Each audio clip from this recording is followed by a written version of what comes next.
তামুলপুৰ যোনটো Baksa district হেডকোৱাৰ্টাৰৰ additional মানে session জাজ আৰু লগতে SDGM sub divisional judicial magistrate সেই দুইটা ইষ্টাব্লিছমেণ্ট কামৰূপ ৰঙিয়াত মানে হস্তান্তৰ কৰা বা ট্ৰান্সফাৰ কৰা বুলি তাত উল্লেখ কৰা হৈছে আৰু এই যি অৰ্ডাৰ তাত লিখা হৈছে স্পেচিয়েলি হোম ডিপাৰ্টমেণ্ট মানে এই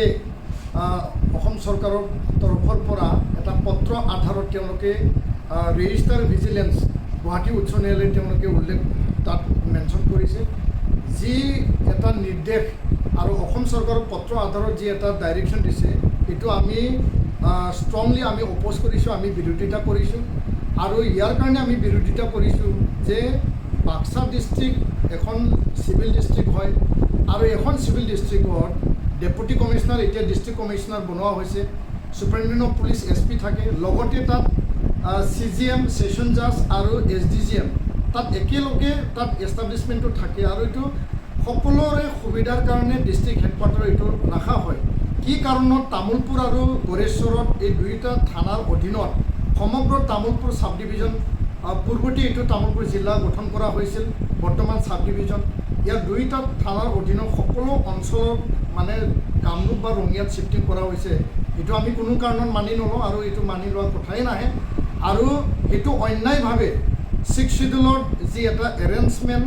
আৰু BTC আৰু BTR চুক্তিৰ এটা যি আধাৰ বা ইয়াৰ যি ভিত্তি আৰু সাংবিধানিক যি এটা ব্যৱস্থা লগতে এই চুক্তিৰ আধাৰত 4খন জিলা গঠন কৰা হৈছিল আৰু এই জিলাৰ যি মৰ্যাদা, জিলাৰ যি ল এণ্ড অৰ্ডাৰ বা ইয়াত যিখিনি মানে চিভিল ডিষ্ট্ৰিক্ট আৰু পুলিচ প্ৰশাসনৰ যিখিনি মানে ক্ষমতা সেইটো 6th শিডিউলৰ পৰা নন 6th শিডিউল আৰু এটা ডিষ্ট্ৰিক্টৰ পৰা আনটো ডিষ্ট্ৰিক্টত যোনটো শ্বিফটিং কৰা হৈছে অন্যায়ভাৱে এইটো ভাইলেশ্যন কৰা হৈছে। আমাক আৱেগ আৰু অনুভূতি চেণ্টিমেণ্ট আৰু ইম'চনত আঘাত দিয়া হৈছে আৰু ইয়াৰ কাৰণে আমাৰ ষ্ট্ৰং এটা দাবী থাকিব অসম চৰকাৰ, অসমৰ মুখ্যমন্ত্ৰী, মাননীয় মুখ্যমন্ত্ৰী লগতে যোৱাকালি আমি কথা পাতিছিলোঁ principal secretary home and political Neeraj Barma ডাঙৰীয়াৰ লগত আৰু তাৰপিছত জইণ্ট ছেক্ৰেটাৰী শিলাদিত্য চেতিয়া ডাঙৰীয়াৰ লগত আৰু তেওঁলোকে জনাইছে যে তামোলপুৰ আৰু গড়েশ্বৰ আৰক্ষী থানাৰ মানে যি মানে সেই অঞ্চলৰ পৰা অসম আৰক্ষীৰ মুখ্য কাৰ্যালয় উলুবাৰীৰ তৰফৰ পৰা অসম চৰকাৰৰ হোম এণ্ড পলিটিকেলি চিঠি পোৱা কাৰণে সেই চিঠি আধাৰত তেওঁলোকে হাইকোৰ্টলৈ মানে পত্ৰ প্ৰেৰণ কৰিছে আৰু এই পত্ৰৰ আধাৰতে এইটো অৰ্ডাৰ ওলাইছে বুলি কৈছে। সেই অৰ্ডাৰটো আমি কোনো কাৰণত মানি নলওঁ। আমাৰ দাবী যে কোনো কাৰণত তেনেকুৱা শ্বিফটিং কৰা ব্যৱস্থাত এইটো মানে কোনো গ্ৰহণযোগ্য নহয়, কাৰণ চিভিল ডিষ্ট্ৰিক্টত যি এষ্টাব্লিছমেণ্ট এইটো পূৰ্ণ পৰ্যায়ত ফুল ফেজত থাকিব লাগে আৰু মন গ'লে কোনোবা শ্বিফটিং কৰিব, মন গ'লে কিবা ট্ৰান্সফাৰ কৰিব, তো এনেকুৱা ব্যৱস্থা নহয়। এটা এৰেঞ্জমেণ্ট, এটা এডমিনিষ্ট্ৰেটিভ ইউনিট 6th শিডিউল এটা এৰেঞ্জমেণ্ট, ডিষ্ট্ৰিক্টৰ এটা এৰেঞ্জমেণ্ট তাতে পূৰ্ণাংগভাৱে থাকিব লাগে আৰু যদি তেনেকুৱা হয় আমাৰ প্ৰশ্ন হয় যে পৰ্বতজৰাটো ধুবুৰীত কেতিয়াবা কাটি লৈ যাব নেকি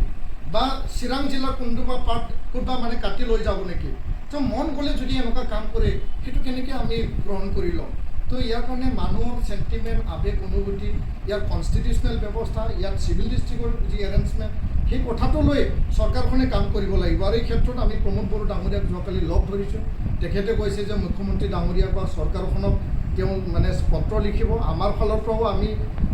হোম ডিপাৰ্টমেণ্ট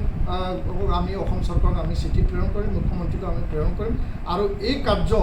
তেওঁলোকে ৰিভিউ কৰিব লাগে, তেওঁলোকে উইথড্ৰ কৰি ল'ব লাগে আৰু পুনৰ গড়েশ্বৰ আৰু তামোলপুৰ এই থানাৰ অধীনত যি এডিশ্যনেল ছেশ্যন জাজ আৰু লগতে SDGM এইটো পুনৰ মচলপুৰ হেডকোৱাৰ্টাৰলৈ ঘূৰাই পঠাব লাগে, এইটোৱে আমাৰ দাবী। ধন্যবাদ।